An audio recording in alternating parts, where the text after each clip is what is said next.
I'm going to tell you a little story before I start. So Bord came to Lanesborough in the 1940s. ESB came to Lanesborough sometime in the 1950s and set up the first power station there. And by the time it was coming to the late 50s, they needed to replenish the stock of workers, if you like. So they set up a technical school in Lanesborough in 1960. There was 5 teachers on the first day it opened. One was my dad, who was a metalwork teacher, had come from West Clare. And another was my mother, who was a home economics teacher, who had come from North Longford. So classic 1950s Ireland, teach the men how to go out and work and teach the women how to keep house. But ultimately, that's the reason why we're in Lanesborough, is because our parents came there as a byproduct, I suppose, or as an ancillary service to Bord and ESB being in Lanesborough.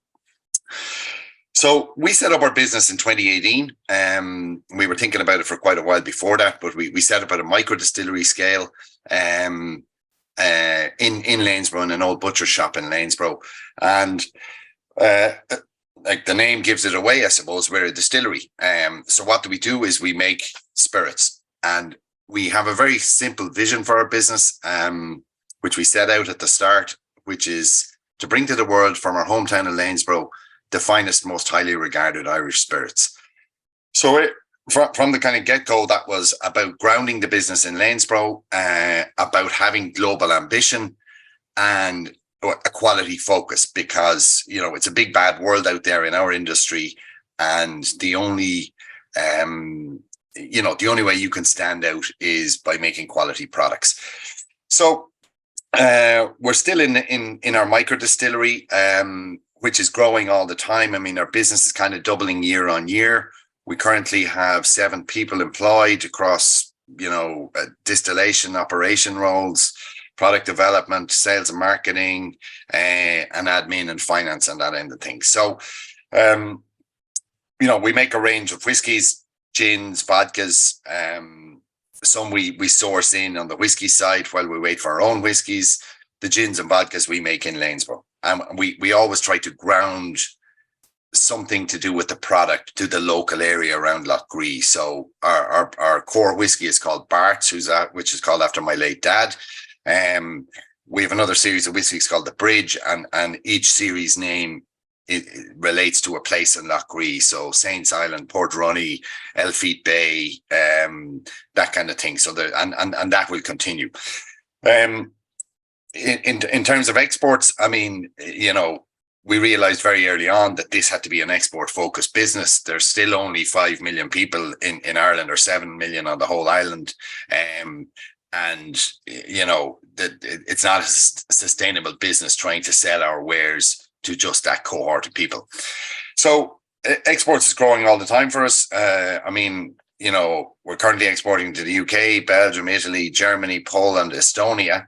In the next 2 or 3 months, we'll commence exports to France, Austria, Romania, Latvia, and the US. And that's where the ultimate kind of success of the business lies. But I suppose a couple of things happened. Pardon me.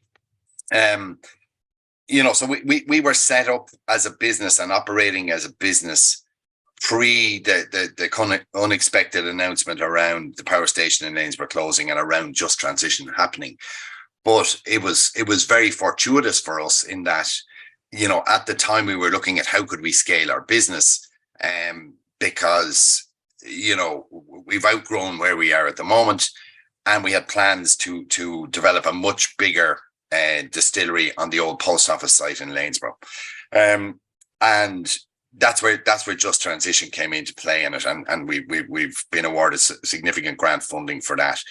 We haven't got to the stage of drawing any of it down yet, but we'll be starting on this bigger project in the coming months, and that then will commence the kind of drawdown of it. What ultimately does it give to us?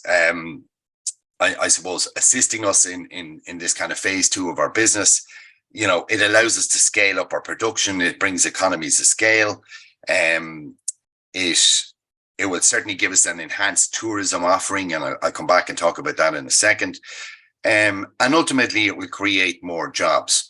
So, we would anticipate that our business, we'll be up to kind of about 25 jobs within 5 years. And that could change dramatically. I mean, if sales, if sales accelerate, we'll need more people. It's as simple as that. And I suppose to put that in context, I think when ESB closed in Lanesborough, there was 41 people in the power station. So, we can be a significant player in that, in the economic space in Lanesborough, I suppose, in a reasonably short period. Coming back to the tourism bit, really, we have a very kind of minimal tourist offering at the moment. I mean, we're in an old butcher shop. We're tight on space, but we kind of put a bit of effort into it last year. And what we have kind of seen out of that is all through the summer months, we get people knocking on our door. Even yesterday, I was down in the distillery. I had 4 people rang the doorbell. Came in. They've heard about us.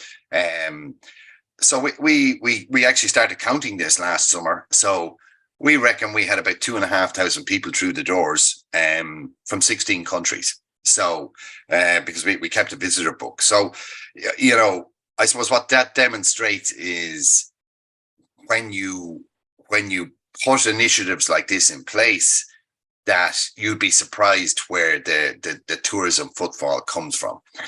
And really for us, we're a distillery, okay, and that's our kind of core strength, is making good quality, top quality spirits. Okay, we're not in the food business, we're not in the accommodation business, so when we see those people kind of coming to Lanesborough, sure, we want them to come and visit us, but then they go across the road to the Super Value and they buy, stuff, or they go and they look for a sandwich, or they go up to town and have a pint somewhere.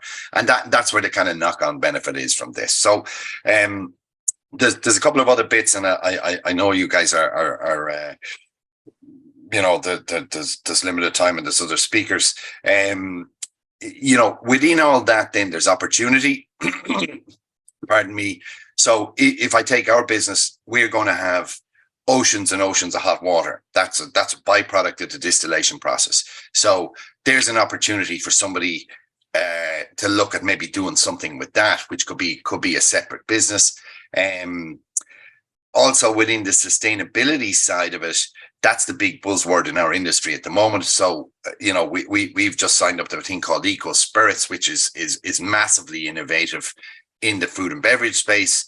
And we're the operator for Ireland. So within the just transition journey, there's opportunities for businesses to gain competitive advantage, I suppose, in parallel. And that all works into the kind of sustainability of the business, which is probably the last point I want to close on. That, in the kind of journey and looking at projects, I think it's really important that there's commerciality involved here as well. That that you've got to think about the sustainability, and not in the kind of eco sense sustainability, the sustainability of the enterprise, in 5 years' time and in 10 years' time. And that should be one of the kind of stage gates in the decision process. So I'm going to leave it at that, guys. I could talk all day about this. So that's a very short snapshot, I suppose, of us and what we're doing. We were the guinea pigs in the Just Transition program. So it was like an onion, you kind of, the initial applications came out and everyone, it wasn't abundantly clear about kind of match funding. And if that wasn't abundantly clear, state aid absolutely wasn't clear, right? So Holyby people got awarded, allocated funding, and then you went into this state aid loop, which, when you get your head around it, it's actually straightforward enough. But and that's not any disrespect to the Just Transition people, because this was new to them as well, right?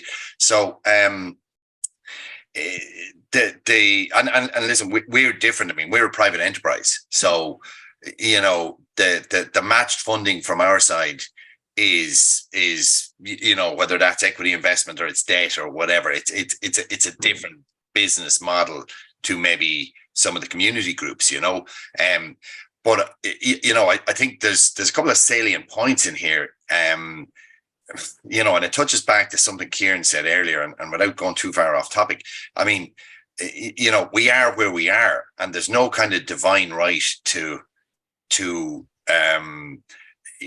get to the next stage, and ultimately it maybe touches on something what I said, that projects will nearly stand up or fall down on their own merits on the basis of the kind of commerciality of it, right? And if the project is good enough, the commerciality will fall into place, and the funding journey will be easier, right? And it's back to this kind of stage gate approach to it, that I'm sure there's lots of well-meaning projects, but that you're nearly saving people from themselves as early as you can, right? And stop them frustrating themselves with the process. So, very long-winded answer, but hopefully you get what I'm saying. Ours is a very different scenario. We're a private enterprise, so like our bigger distillery project is, that's 4 million euros. You don't go and build something like that with a set of drawings done on the back of an envelope, or you don't even go through the planning process on it without that. So, I suppose it's probably less relevant for us. We again, my background, I'm an engineer originally, as is my brother. So, we're used to this space, right?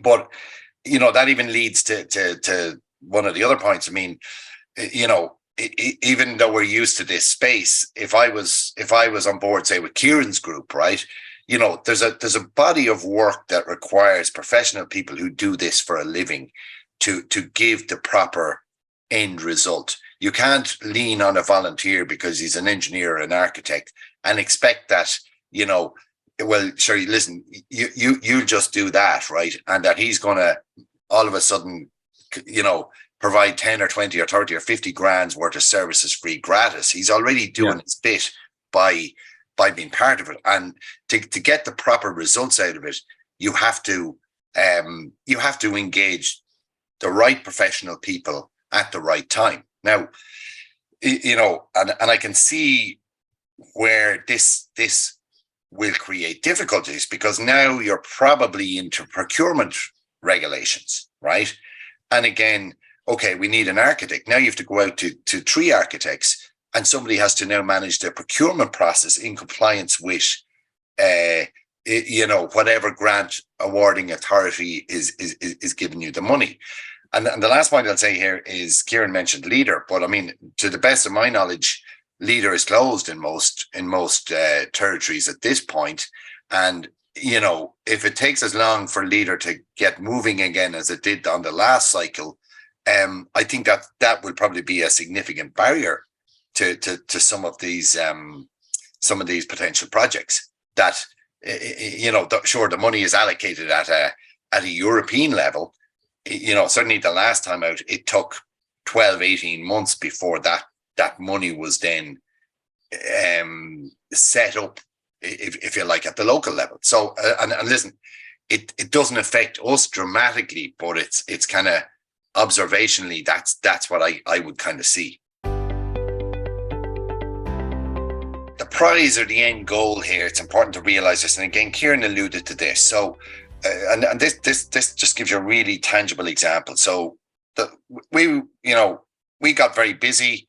We were looking to take on some guys, and we took on a local guy. Kieran knows who he is, who was on a FOSS scheme, and he's allowed to work for us on the week that he's off the FOSS scheme, right? And we kind of took him on a casual labor basis, and now he works for us every week when he's off the FOSS scheme, and he'll soon come off the FOSS scheme, and he'll come and work for us full time, right? And to kind of, to see the pride in that fella, right? When he's wearing our logos or our branded gear or whatever, that he, I suppose the self-esteem, right, is massive. And that's I suppose what we're all trying to do here, right? So piece of advice, I suppose, there's a kind of a saying in the kind of business world. It's about fail quick and cheap, right? So, it's very easy for people to get very excited about all kinds of things, right? So it's about, being very clear on the scope of what you're trying to do is, right? And don't be afraid of failing. Don't be afraid of saying, actually, this one just doesn't work, and apply your energy somewhere else, right? Because that's what happens in a business environment.